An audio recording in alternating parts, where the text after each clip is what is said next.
네, 부활주일입니다. 부활주일이 갖는 의미를 우리는 늘 매년 생각합니다. 매년뿐만 아니라 우리들의 신앙생활에서 매일 그 의미를 책임지라고 곱씹어야 된다고 생각을 합니다. 아멘.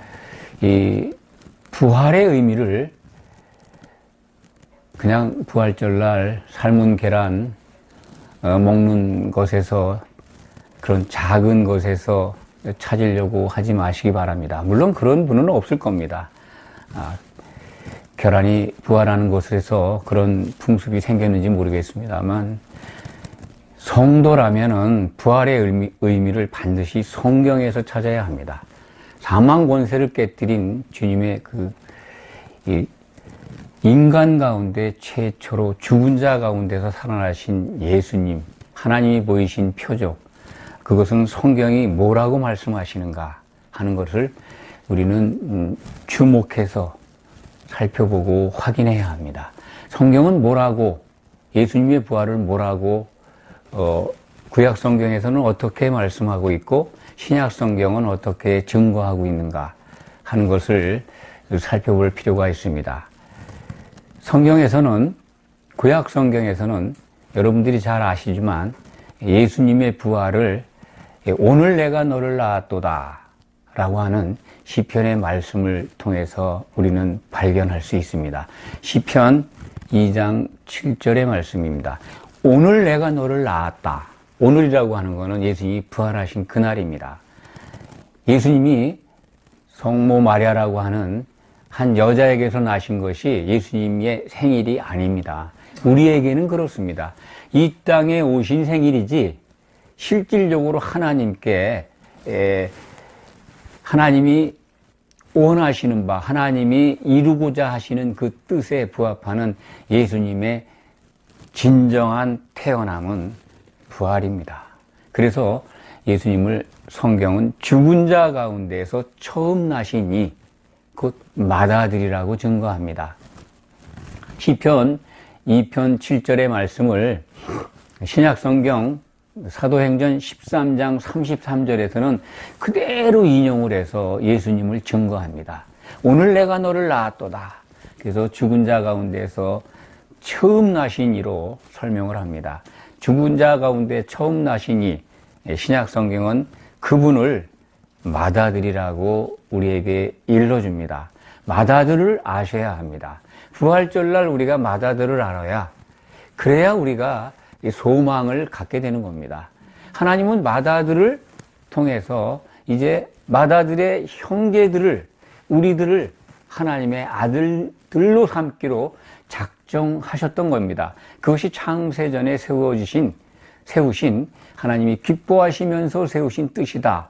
이것을 에베소서 1장은 증거하고 있습니다. 우리말 성경 번역은 맏아들을 처음 나시니로 표현을 하고 있습니다. 맏아들이라는 정확한 용어로 쓰인 곳이 신약 성경에 2군데고 3곳은 처음 나시니로 기록이 되어 있습니다. 그런데 자세히 원문을 살펴보면 그 기록이 다 똑같은 단어입니다. 한 단어로 사용이 됐습니다. 맏아들입니다. 장자입니다. 오늘 내가 너를 낳았도다. 하나님께 장자가 태어났다는 겁니다. 이것이 예수님의 부활입니다. 부활을 통해서 우리는 그래서 하나님이 세우신 뜻, 곧 그리스도로 말미암아 자기의 아들들을 얻고자 하신 하나님의 뜻을 확인할 수 있고 우리는 소망을 갖게 되는 것입니다. 에베소서 1장 6절에 기록된 말씀입니다. 부활하신 주님이 무엇을 하셨는가 하는 것 또한 매우 중요합니다. 예수님은 40일 동안 이 땅에 머물면서 사도들에게 출입을 하셨습니다. 사도들께만 나타나셨습니다. 부활하신 다음에 내가 이렇게 부활했다라고 모든 사람에게 나타나서, 유대 땅에 나타나서 부활의 주님을 나타내고 또 그들을 향해서 복음을 선포하고 그러는 일을 하지 않으셨습니다. 왜 안 하셨을까요? 예수님은 이 부활 후 40일 동안 오직 사도들에게만 나타나신 그들에게 주신 말씀이 있습니다. 그것을 우리는 주목해야 합니다. 예수님은 늘 미래를 향해서, 앞날을 향해서 준비한 생활을 하셨습니다. 예수님의 생애를 한번 돌이켜 보시기 바랍니다. 장막절에 예수님은 오셨고, 그리고 공생의 기간 동안 제자들을 양육하시면서 항상 6월절 어린 양으로 바쳐질 제물이 되실 것을 준비하셨습니다. 예수님이 이 땅에 오신 목적이 6월절의 어린 양으로서 제물이 되시는 겁니다.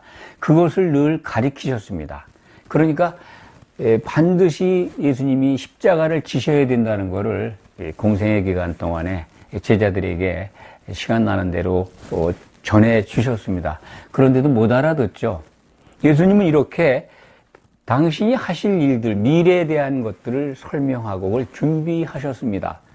그리고 또한 예수님은 6월절 어린 양으로 십자가에 못이 박혔을 때 십자가에서 아버지께 아버지여 내 영을 아버지 손에 부탁하나이다라고 기도하셨습니다. 그 의미가 뭐겠습니까? 예수님은 누룩 없는 복음입니다. 사람의 교훈이 섞이지 않는 누룩 없는 떡입니다. 누룩 없는 떡이 돼서 누룩이 없는 복음을 옥에 있는 영들에게 전하셨다. 무교절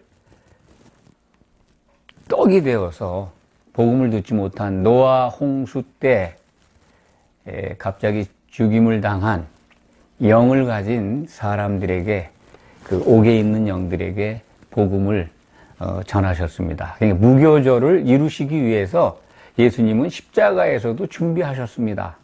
이것을 우리는 기억해야 합니다. 그리고 부활하셔서 무교절 다음날 드리는 제사, 구약에 기록되어 있는 제사, 그 요제라고 그러죠. 첫 곡식단을 흔들어 드리는 흔든다고 하는 것은 이제 살아났다는 부활을 의미합니다. 그래서 무교절 절기를 모두 완성하시게 됩니다. 이 십자가상에서도 그 절기를 완성하신 예수님을 우리는 준비하신 예수님이 다음 절기를 준비하신 예수님을 발견하게 됩니다. 아주 중요한 대목입니다. 그런데 그러면 예수님이 이제 40일 동안 무엇을 하셨을까 하는 걸 우리가 유추할 수 있지 않습니까? 40일 기간 동안에 예수님은 또 다음 절기를 준비하셨을 것이다. 그것을 우리는 확인할 수가 있습니다. 40일 동안 제자들에게 출입하시면서 하신 일은 하나님 나라의 일을 말씀하셨다라고 사도행전 1장 4절인가요? 기록이 되어 있습니다.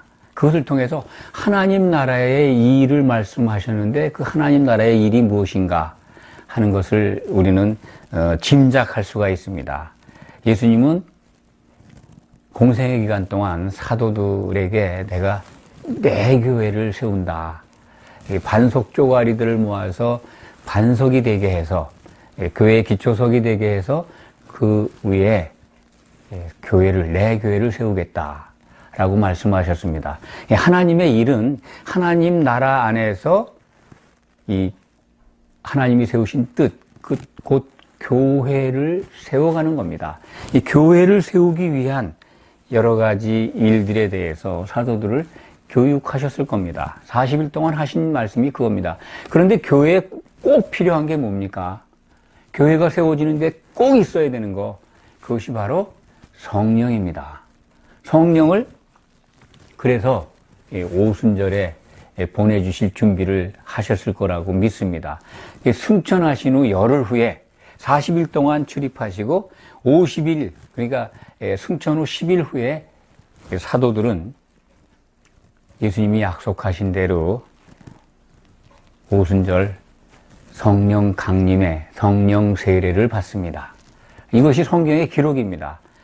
그렇기 때문에 예수님의 행적을 보면 우리가 무엇을 향해서 바라보고 무엇을 기억하고 신앙생활을 해야 될 것을 깨우침 맞지 않습니까? 그런데 오늘 부활절입니다. 카톨릭이 만든 사순절, 우리 기독교 개신교의 모든 성도님들 사순절 지키는 분들이 많습니다. 또 교회가 그것을 권장하고 모든 프로그램들을 또 이렇게 진행을 합니다. 물론 그런 행사들이 나쁜 건 아닙니다.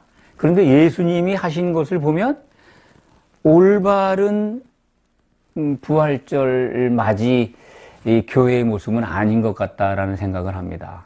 고난주간의 금식도 하십니다. 물론 40일 동안 금식하는 분들도 계십니다. 절반을 뚝 잘라서 뭐 20일 동안 금식하는 분들도 있고, 또 고난주간만 금식하는 분들도 있고, 성금요일 날이라고 해서 그날만 또 금식하는 분들이 있습니다.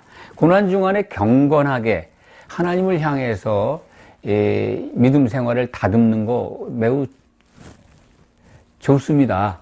또 아름다운 일이라고 생각을 합니다. 그런데 성도라면 그런 기간만 그러는 게 아니라 365일 다 그래야 합니다. 그게 성경적입니다. 그리고 예수님의 그 행적을 보면 40일 후에 하신 이 모습, 또 공생의 기간 동안에 하신 말씀들과 이뤄 가시는 것들을 보면 예수님은 항상 미래지향적으로 앞을 향해서 나아가셨습니다. 그러면 우리도 성도들도 이 과거를 돌이켜서 기억하는 거, 기념하는 건 좋지만 거기에 빠지면 안 됩니다. 사순절, 종려주일, 고난주일, 너무 그거에 지나치게 빠져 있는 거 아닙니까? 그것이 교회를 세우는데 덕이 된다면 교회로 성도들이 이 성령의 기름 안에서 하나 되는 과정에서 유익한 것이라면 얼마든지 할 수 있다고 봅니다. 그런데 그 절기의 행사와 그런 요식 행위에 너무 빠져 있는 것 같다라는 생각을 금하지 못하고 있습니다. 그런 것들을 통해서 믿음이 성장하거나 교회가 올바로 세워져 간다면 참 바람직한 기독교 안에 전통이라고 생각을 할 텐데, 그렇게 열심히 하는데 성도들의 믿음의 모습이나 교회의 모습은 변화가 없다는데 문제를 찾을 수가 있습니다. 사순절 고난주간, 그때 우리는 여러 가지 행사들을 합니다. 특히 이 고난주간에 이렇게 들어오면은 성금요일, 또 이 금식을 하고, 또 부활주일 날 이 새벽에 모여서 연합예배도 드리고 그렇게 합니다. 전통으로 굳어진 내용들입니다. 전에 말씀을 드린 바가 있습니다. 예수님이 과연 금요일 날 십자가에 못 박히셨는가 하는 것을 성경을 통해서 한번 살펴보자.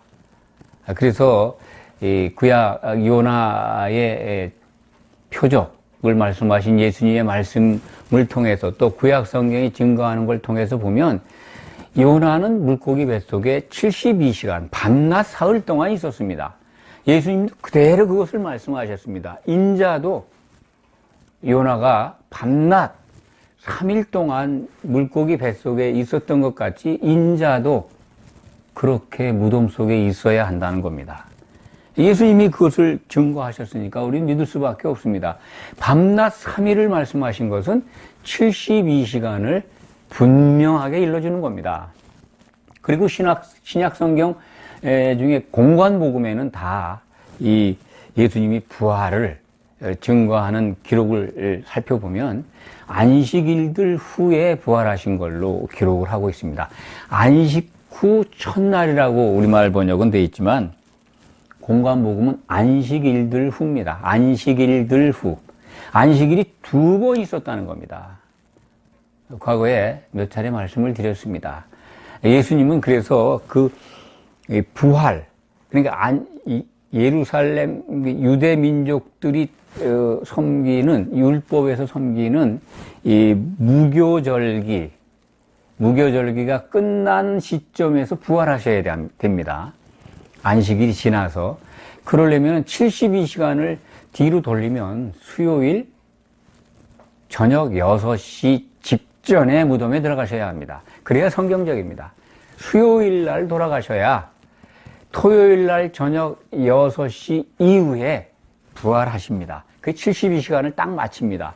토요일 날 저녁은 이제 유대 시간입니다. 토요일 날 저녁 6시 우리 시간입니다. 6시가 되면 유대력으로는 안식일이 끝나는 시간입니다. 그러니까 무교절이 아니라 보통 안식일이죠. 미안합니다. 목요일 날이 무교절 큰 안식일이었고, 토요일이 정규 안식일이었습니다. 그래서 안식일이 두 번 있어야 예수님이 72시간 이렇게 무덤에 있다가 나오는 성경대로 이루시는 예수님을 발견할 때 틀림없이 그렇게 하셨을 거라고 믿습니다. 이 성경의 증거를 통해서 그렇습니다.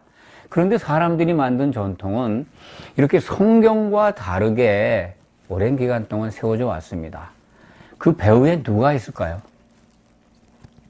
오늘 우리가 본문 요한계시록 22장 12절부터 15절까지 같이 읽었습니다. 그 중에 15절에 이런 말씀이 있습니다. 거짓말을 좋아하며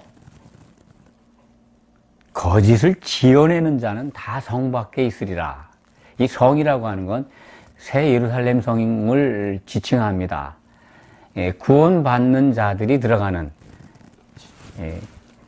혼인잔치에 들어가서 성을 이루는 성도들 뿐만 아니라 생명책에 이름이 있어서 예루살렘 성에 들어가는 사람들이 요한계시록을 통해서 보면 나타납니다. 그런데 그 성에도 못 들어간다는 겁니다. 성 밖은 성경을 통해서 보면 불못입니다.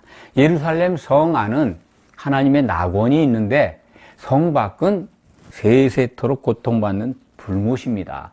그러니까 거짓을 좋아하고 거짓말을 좋아하고 지어내는 자, 거짓말을 지어내는 자는 다 불못에 있다는 겁니다. 구원에서 탈락되고 세세의 저주를 받는 불못에 들어가게 된다는 겁니다.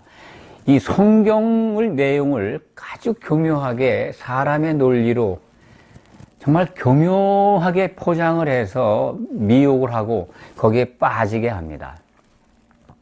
저는 이 거짓의 아비라고 한 예수님의 말씀을 아주 늘 주목해서 봅니다. 모든 거짓, 거기에 배우는 그 실체는 사탄 마귀입니다.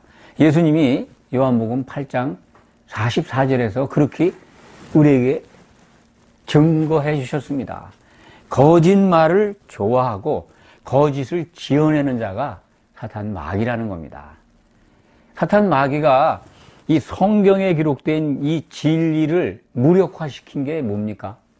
가장 사탄이 크게 무력화시킨 것, 인간의 논리로, 그것은 진화론입니다. 창세기 1장 1절부터 무력화시켰습니다. 창조가 아니라 진화됐다는 거죠. 그 사탄의 그 거짓말은 굉장히 성공을 거뒀고 많은 인류들이 진화론에 빠져 있습니다. 진화론을 들여다보면 허구입니다. 실체가 없습니다. 연결이 안 됩니다. 그들은 과학이라는 이름으로 진화론을 인간에게 심어줬지만 인간들은 거기에 이제 빠져가지고 진화론을 신봉합니다. 교회로 나와 있는 우리들은 진화론을 거부합니다. 그것을 바라보지 않습니다. 하나님이 태초에 하늘과 땅을 창조하신 그 성경에 기록된 말씀을 믿습니다. 그래서 우리는 성도라고 불림을 받는 겁니다. 창조론을 부정하는 진화론, 그들은 과학 뒤에 숨어 있습니다. 그것을 딱 던져놓고 사람들끼리 와글와글와글 다툽니다. 그것이 마귀가 즐겨 쓰는 수법입니다. 사람들도 그런 거에 참 쉽게 빠지고 그런 문화에 젖어 있습니다. 저는 그런 걸 늘 발견하게 됩니다. 거짓을 던져놓고 거짓이라는 게 뭡니까? 전혀 근거 없고 신뢰할 수 없는 건데, 사탄 마귀는 사람을 통해서 던져놓고 그것 가지고 싸우게 해요. 이제 그런 것들 속에서 또 다른 거짓을 만들어내죠. 다른 이슈를 만들어냅니다. 그게 들통날 때쯤 되면. 그것이 효력이 끝날 때쯤 되면 또 다른 거짓말을 지어내죠. 마귀의 수법입니다.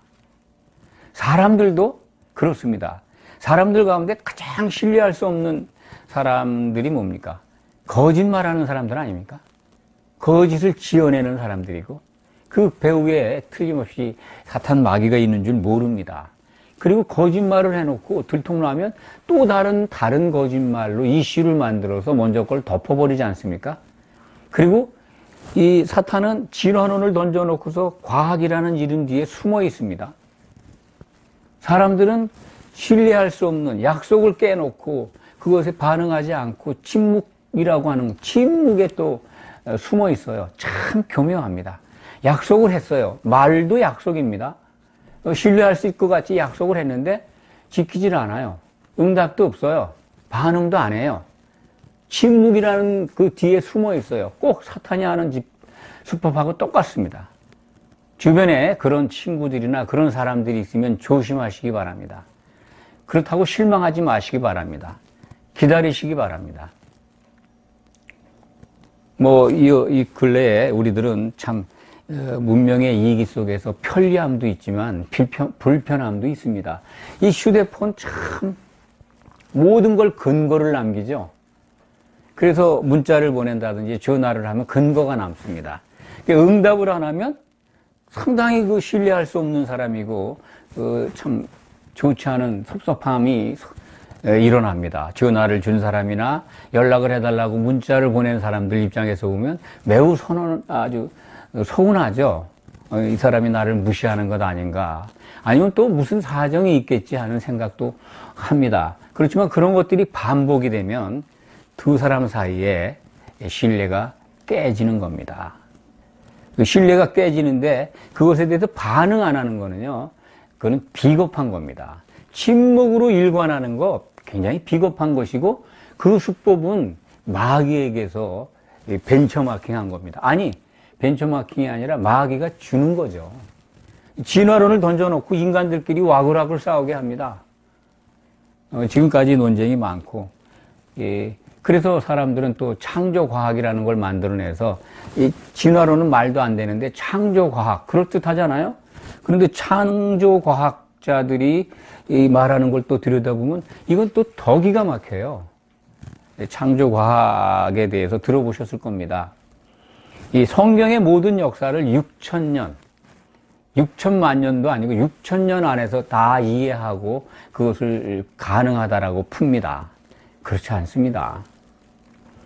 창조 이후에, 천지 창조 이후에 창세기 1장 1절과 2절 사이에 큰 간격의 시간이 있습니다. 시간 간격이 있습니다.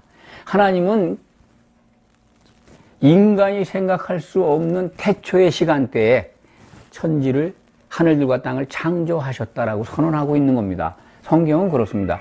그리고 그 창조된 것들이 2절에 와서, 창세기 1장 2절에 와서 이게 그냥 혼돈하고 공허하게 되어 버렸다는 겁니다. 그래서 그 사이에 엄청난 일들이 있었던 겁니다. 그것을 이해하면 창조과학회나 그것을 벤처마킹해서 만든 말씀 보존학회도 그 이론을 따라갑니다. 그리고 자기들이 신봉하는 성경 책이 있죠. 말씀 보존학회 또는 킹 제임스라고 하죠. 제임스 왕에게 바친 영어 번역본, 흠정역본이라고 그러죠. 그것만 하나님이 유일하게 보존한 책이라고 주장하는 분들이 있습니다. 그런 논리 있다는 것만 기억하시기 바랍니다. 하나님이 그 성경만 아주 유일하게 보존했다라고 믿습니다. 그분들의 생각이 이 창조과학회의 이론을 따르기 때문에 제가 말씀을 드리는 겁니다. 그분들의 논리는 시편 12편 7절의 말씀, 그들을 보존하사라고 이제 그 말씀을 가지고 그들이 바로 말씀이다라고 번역을 하는데, 시부리 사람들의 언어를 조금만 알면 그들이 이 성도, 이 시대의 성도, 유대인들, 성도들을 보존해 지켜주십시오라고 하는 말인데 그걸 말씀으로 번역을 하는 거죠. 시부리 말에는 성이 있습니다, 단어에. 근데 이 말씀은 여성입니다. 그리고 사람일 경우에는 남성 명사, 대명사인데 남성으로 봤습니다. 성경은 남성 명사로 표기되어 있습니다. 그러니까 그 앞에 사람들이거든요. 성도들이거든요. 성도들을 받는 그 대명사가 남성이면 성도들을 지켜주십시오. 이런 곤란해서 그런 뜻인데 말씀을 보존하사, 말씀 보존. 그것이 바로 킹제임스 영어 성격본이라고 주장하고 있습니다. 우리는 뭐 그런 것들이 있다라는 것 참고로 아시기 바랍니다. 마귀는 이렇게 거짓말을 지어내고 거짓말을 좋아합니다. 그래서 그들은 부활절도 희석시키느냐고 믿지 못하게, 예수님의 부활을 믿지 못하게 열심히 일을 했습니다. 예수님이 부활한 사건 후에 유대에 이런 일들이 벌어졌다라는 것을 마태복음 28장을 통해서 우리는 확인할 수가 있습니다. 예수님의 시체가 없으니까 여자들이 제일 먼저 보죠. 막달라 마리아를 비롯해서 이제 갈릴리에서 따라온 여인들이 안식일들 후에 무덤에 가니까 예수님의 무덤이 없었습니다. 그래서 무덤에 가니까 시체가 없다라고 경비병한테 알리니까 그 경비했던 사람들이 장로들한테 가서 그 사실을 알려요. 그러니까 그 장로들이 경비병들에게 돈을 주고 예수의 제자들이 너희들 몰래 와서 시체를 훔쳐갔다. 그렇게 너희가 증언해라. 해가지고 그 소문이 유대에 퍼져 있었습니다. 거짓을 지어낸 거죠. 누가 지어냈어요? 배우는 사탄입니다. 마귀가. 장로들이 그 생각을 해냈지만 그 배후에는 마귀가 있다는 겁니다. 그들은 예수님의 부활도 이렇게 현장 목격자들이 있고 기록자들이 있는데도 그 거짓이라고 거짓말을 지어냈다는 겁니다. 그 지어낸 자들을 어디 갑니까? 이 계시록은 예수 그리스도의 계시입니다. 예수님이 사도 요한에게 보여주신 계시입니다. 틀림없는 예수님이 보여주신 증거의 말씀입니다. 거짓말을 지어낸 자들은 불못에 간다는 겁니다. 예수님의 부활을 그렇게 부정을 했어요. 그걸 따라요. 그런 소문이 전 세계에 퍼져가지고 지금도 예수를 믿지 않는 사람들은 죽은 자가 어떻게 부활을 해? 말도 안 되는 논리다 라는 생각을 갖게 했습니다. 그것도 성공하고 있죠. 허락된 범위 내에서 사탄 마귀의 활동입니다만 이것뿐만이 아닙니다. 아까 말씀을 드렸죠. 예수님의 부활에 관한 역사적 사실을 부인하는 것뿐만 아니라 이 부활한 이 십자가에 못 박힌 날 또는 부활한 시점 이런 일정들도 성경과 다르게 교묘하게 인간 논리로 전통을 세워가지고 잘못 지키게 합니다. 거기에 빠지게 합니다. 성경을 본 사람들이 교회에서 하는 행동들을 보면 성경과 다르니까 성경을 신뢰하지 않게 되는 겁니다. 믿음을 가지려고 관심을 가지고 성경을 보는데 교회에서 행해지는 거는 달라. 이거 성경 믿게 못 되는 거구나. 성경을 신뢰하지 못하게 하는 거. 신뢰하지 못하게 하는 게 누굽니까? 그 마귀입니다. 거짓말을 지어내잖아요. 그것을 좋아하고. 부활절 아침에 그래서 이 말씀을 드립니다. 성경을 신뢰하지 못하게 하는 세력 때문에 교회가 그것을 쫓아 따라가서 세상을 향해서 신뢰할 수 없는 곳이 되어버려 가고 있는 겁니다. 작은 것부터 이렇게 우리가 이 마귀가 휘둘린, 마귀가 깔아놓은 프레임에 빠져가지고 헤매니까 세상을 향해서 빛을 발할 수가 없는 겁니다. 마귀는 이러한 이 교회가 성경에 기록된 대로 가지 않게 덫을 깔아놓은 겁니다. 그런 것들이 먹히는 이유가 뭘까요? 교회와 성도들이 이 성경 지식에 대해서 무지하기 때문에 그렇습니다. 무지하면 그 거짓에 미혹되고 알지 못하면 거짓을 좋아하는 자 편에 서게 됩니다. 눈이 가려져서 모르면요 먹이가 되는 겁니다. 도망가지 못해요. 성경에 무지하니까 똑똑한 것 같은데 성경 지식에 무지하니까 거짓을 지어내는 자들한테 포획돼서 잡혀갑니다. 그래서 이단의 포섭이 돼서 빠져들어가서 못 나오는 겁니다. 원인은 뭐냐면 무지한 겁니다. 믿는다 그러면서 성경에 대해서 무지하면 그렇게 실족할 수가 있는 걸 우리는 얼마나 많은 사례들을 통해서 봅니까? 이렇게 말씀을 드려도 많이 알고 잘 믿고 있다라고 합니다. 그것도 거짓을 좋아하는 자가 계속 그런 생각을 거짓 속에 머물게 하는 겁니다. 그런 착각에서 벗어나야 합니다. 얼마나 교묘하게 속입니까? 성경의 교리를 만들어서 참 지난 주일에 제가 말씀을 드렸습니다. 사탄의 최고 걸작이 교회 안에, 세상에는 진화론을 던졌지만 최고 걸작은, 교회 안에 던진 걸작은 가짜 예언과 가짜 방언과 가짜 교리다. 가짜 교리 무지하면 그거 구별을 못합니다. 요한계시록이 교회 안에서 상당 기간 동안 대접을 못 받았습니다. 역사적 기록입니다. 이거 뭐 너무 어렵고, 특히 일곱 교회가 기록되어 있는데, 요한계시록, 아시아에 있는 일곱 교회에 보낸 편지인데, 그 교회들로부터 배척을 받았습니다. 실제 모델이 되어 있는 아시아에 있는 교회들이 요한계시록을 정경에 포함하는데 반대했다는 기록이 있습니다. 그 요한계시록이 정경에 포함된 것, 신약 성경이 마지막 지금의 형태로 묶인 게 397년으로 제가 기억을 합니다. 4세기 말입니다.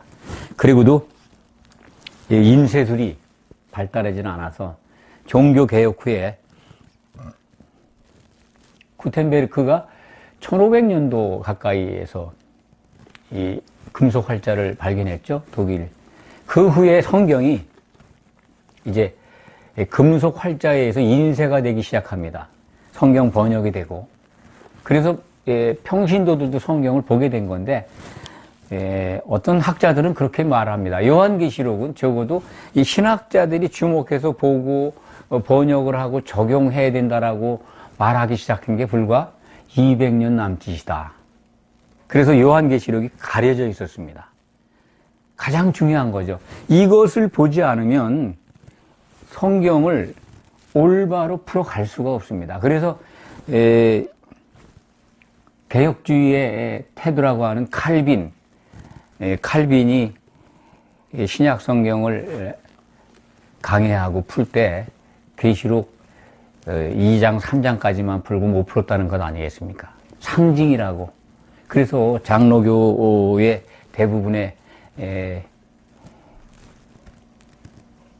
강단에서는 요한계시록을 상징으로만 가르칩니다. 이게 상징일 수가 없습니다. 물론 상징적으로, 비유적으로 말씀한 게 있지만은 역사적 반드시 성취될 사실들을, 장차 이루어질 것을 미리 보여주신 겁니다. 그래서 새 예루살렘 안도 보여주시고 하나님이 이루었다라고 하는 참 감탄의 말씀도 우리에게 주목해서 보도록 보여주셨습니다. 그러니까 하나님은 계획하신 모든 것을 반드시 이루어 가시는 분이다라는 걸 보여주시는 거고, 예수님이 오셨을 때는 구약의 모든 하나님이 선포하신 말씀을 다 이루시는 것을 우리에게 보여주시지 않습니까? 예수님이 십자가에서 못 박히기 전이나 또 십자가에서 죽으신 다음에 부활하신 다음에 제자들에게 하신 말씀이 그겁니다. 성경에 기록된 걸 내가 응했다. 응하여야 되고 또 다 이루었다는 겁니다. 그러니까 모세의 글과 선지자의 글과 시편의 글을 풀어서 설명을 해주면서 이것이 다 내게 관해서 말한 것이고 이것이 이루어진 것이다 라고 말씀합니다. 그러니까 예수님을 통해서 구약에 기록된 모든 말씀을 이루어 가시는 하나님, 그걸 우리는 확인할 수 있잖아요. 그럼 신약 성경 맨 마지막에 마지막 예언서에 기록된 걸 우리에게 보여주셨으니까 그 반드시 성취하시는 하나님, 사실로. 그럼 그게 어떻게 상징입니까? 안 봐도 됩니까? 더군다나 그 말씀 맨 마지막에 요한계시록 우리가 오늘 본문으로 본 22장 18, 19절에는 더하거나 빼면 불못에 던져진다는 말씀 아닙니까? 거짓을 좋아하고 거짓을 지어내는 자들도 불못에 들어가지만 이 요한계시록에 기록되어 있는 그 증거들에게 더하거나 빼도 불못에 들어간다는 말씀입니다. 결국은 거짓을 여기에 더하거나 빼면은요, 거짓을 지어내게 되는 겁니다. 거짓을 지어내게 되는 거 아니에요. 사실이 아니니까. 참으로 아주 엄중한 말씀입니다. 특히 교회 강단에서 말씀을 증거하는 분들이 이 계시록에 비추어서 더하거나 빼서는 안 됩니다. 그러면 거짓을 지어내게 되는 죄를 범하게 됩니다. 성 밖에 있는다고 오늘 우리가 주목해서 보는 말씀이 증거하고 있지 않습니까? 거짓의 아비는 거짓말쟁이입니다. 사탄 마귀입니다. 그가 먹고 사는 것은 성도들의 무지입니다. 세상은 뭐 진화론에 빠지고 아니면 그냥 사탄 마귀 편이니까 그들은 이미 자기에게 포획된 자기 수하에 잡혀있는 사람들이니까 관심이 없습니다. 이탈만 안 하면 되는 거겠죠. 마귀 입장에서 보면. 그런데 성도들은 하나님을 향해서 나왔습니다. 복음을 향해서 나왔습니다. 그들은 공격 대상이거든요. 그런데 그 성도들이, 교회에 나와 있는 믿는 자들이 무지하면 마귀의 덫에 걸릴 수가 있습니다. 거짓은 무지를 먹고 삽니다. 그래서 오늘 여러분들에게 증거하는 말씀의 제목이 거짓은 무지를 먹고 산다. 그렇게 정했습니다. 제목을. 뭐 부활절 아침에 드리는 설교 제목 부활절과 연상하면 연관이 안 될 수도 있습니다만 저는 이것이 매우 중요한 하나님께서 주시는 은혜의 말씀이라고 생각합니다. 우린 깨어서 분별해야 합니다.